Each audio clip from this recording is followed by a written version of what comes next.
Ok, pessoal, para a gente acabar com o nosso estudo de controle de repetição, vamos ver agora como é que a gente consegue forçar a interrupção de uma repetição.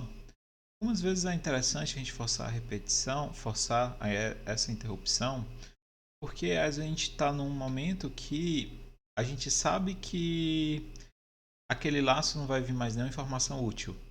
Então, a gente sabe que a gente já chegou num ponto que a gente já encontrou a resposta que a gente estava procurando dentro daquele laço, seja positiva ou negativa. Então não faz sentido eu ir necessariamente até o final dele, eu já posso parar ele naquele momento. Um exemplo bem clássico é o exemplo de determinar se o número é primo ou não. O número é primo se ele é diferente de 1 e divisível por 1 e por ele mesmo. Apenas. Então, se a gente está verificando todos os divisores de um número, igual aquele algoritmo que eu já mostrei para vocês, e a gente encontra que o número tem mais que dois divisores, então a gente já sabe de antemão que esse número não é primo, a gente já poderia cortar o laço ali. O comando para fazer isso é o comando break, certo? Break ele faz justamente isso. Ele interrompe a execução da estrutura de repetição a partir daquele momento e ele passa o código para ali e continua executando logo após o fim da estrutura de repetição. Então, para a gente ver ele funcionando, vamos fazer esse exemplozinho para determinar se o número é primo. O número n, né? Vou precisar do i para fazer a variável do laço e divisores. Então, pedir para o usuário entrar com o número n.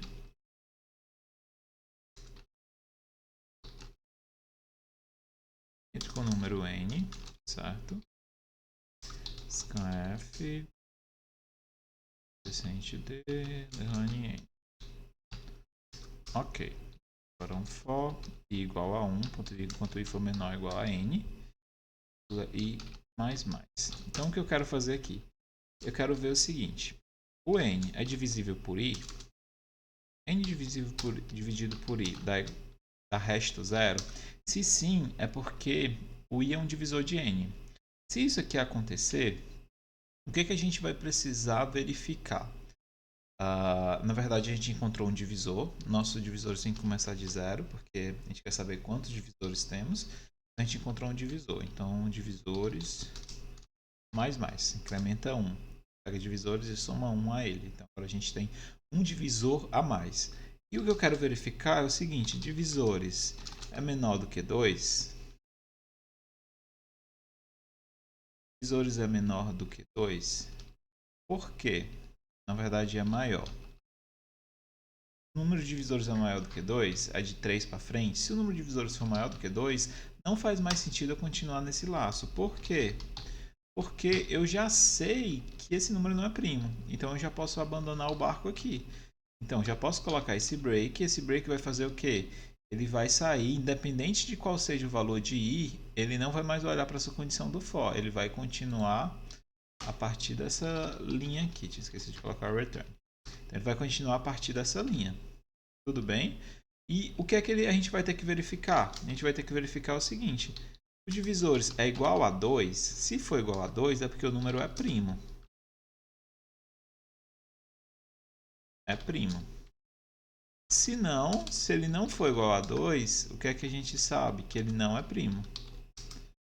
F não é primo. Certo, pessoal? Então a gente tem, se o divisor for igual a 2, ele é primo, senão ele não é primo. Por que ele não tá? Não é por conta disso, é porque eu preciso colocar, de fechar. Tá, vamos lá. Então o que a gente fez? A gente entrou, o usuário vai digitar um número, a gente vai verificar se esse número é primo ou não. Relembrando, o número é primo se ele é diferente de 1 e divisível apenas por 1 e por ele mesmo. Então a gente vai verificar de 1 até n, se algum número divide ele. Se a gente encontrar um número aqui que divide, a gente faz divisores mais mais. Se a quantidade de divisores for maior do que 2, a gente já pede para parar. Por que a gente pede para parar? Porque a gente já encontrou mais que 2 divisores, ele só pode ter 2. Então não faz mais sentido a gente continuar esse laço, a gente pode abandonar esse laço e vir direto para cá, certo? A gente diz é primo ou a gente diz não é primo. Vamos rodar aqui para a gente testar. Aula 7. Aula 7 barra saída. Por exemplo, o número 7, ele é primo. O número 2, ele é primo. O número 16, ele não é primo. O número 1 não é primo. Certo? Para ficar mais fácil da gente ver, vou mandar imprimir aqui. Ele é primo, só tem 2 divisores necessariamente. Quando ele não for primo, eu vou mandar imprimir a quantidade de divisores. Verifiquei tantos divisores. Mandar imprimir o valor de divisores aqui. Para saber quantos verifiquei, né? Por exemplo, o número 10. O número 10 tem vários divisores. O 10 é divisível por 1, é divisível por 2, é divisível por 5 e é divisível por 10. Então tem 4 divisores. Vamos ver quantos divisores aqui ele encontra para o número 10. 10 não é primo. Verifiquei 3 divisores. Eu não cheguei a verificar os 4 divisores, só verifiquei 3. A gente viu que o 100 também tem muitos divisores, né? Foi um dos exemplos que a gente viu. Só verifiquei 3 também, tá vendo? Ele não é primo. Porque na hora que eu cheguei ao terceiro divisor, eu já parei. Tudo bem, pessoal? Agora vamos fazer... agora vamos ver um outro comando, que é um comando de reiniciar a repetição.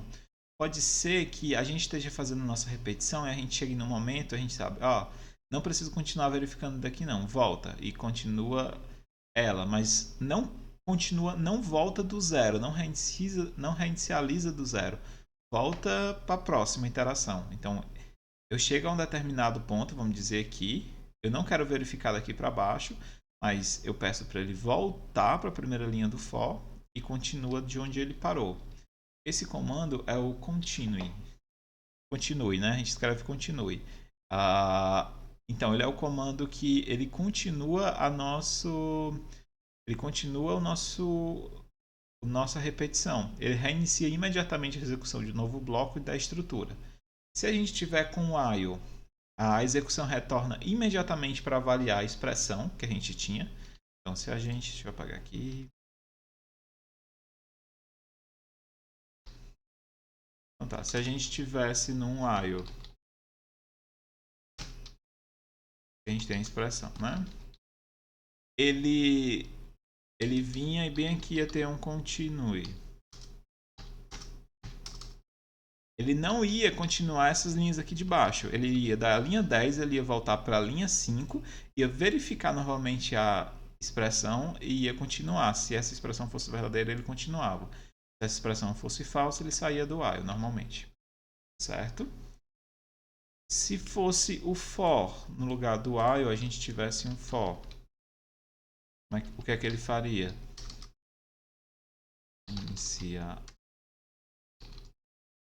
Inicialização, teste e atualização. Se tivesse um aqui, o que é que ele iria fazer? Ele iria interromper a execução normal do bloco, realizava imediatamente a atualização das variáveis, então ele iria parar aqui na linha 13, ele não ia vir para cá, ele voltaria para cá, atualizaria a variável e faria o for de novo. Faria o teste e inicializaria e fazia isso daqui, certo? Se fosse um do while, por exemplo, se a gente tivesse isso aqui e a gente tivesse um continue aqui, ele, no lugar dele continuar para cá, ele voltaria imediatamente para cá. Então ele não ia nem testar o valor dessa expressão. Ele simplesmente iniciaria uma nova iteração. Certo? Vamos fazer um exemplozinho aqui, para a gente testar ela. E fazer um exemplozinho bem simples aqui. A gente vai fazer o seguinte. a gente vai pedir para imprimir somente os números que são pares, de 1 a n. Então, vou pedir para o usuário digitar o número n aqui. N, f, entre com o valor de n.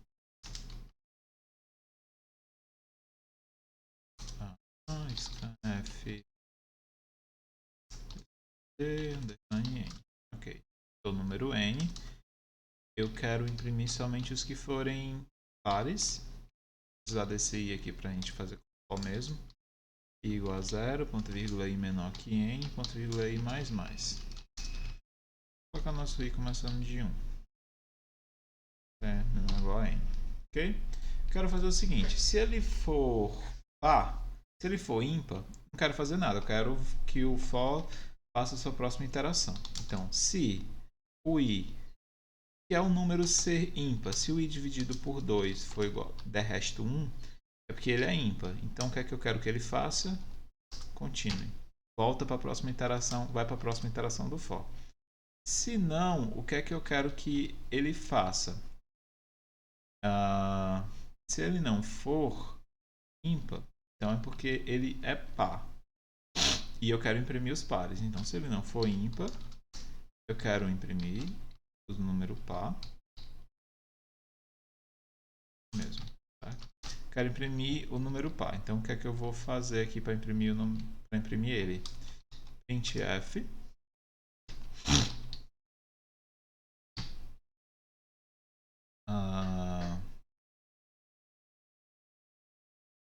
Aí eu vou mandar imprimir o número primeiro, nessa ordem aqui. Número.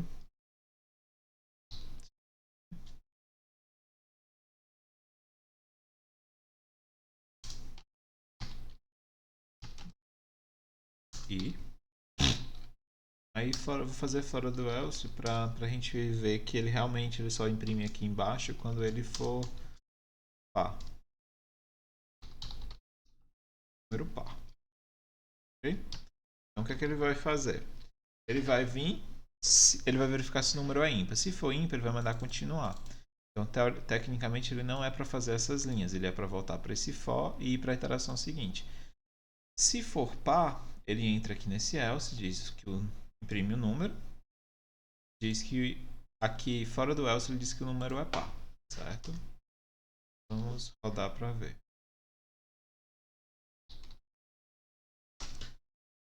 Ok, faltou eu salvar.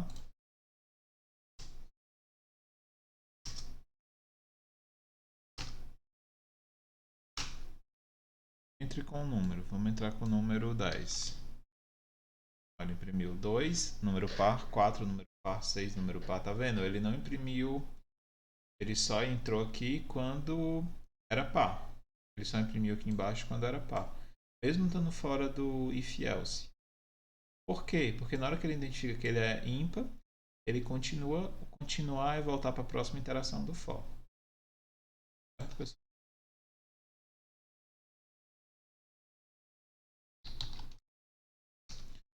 50. 1002 ao 50. Certo? Obrigado, pessoal.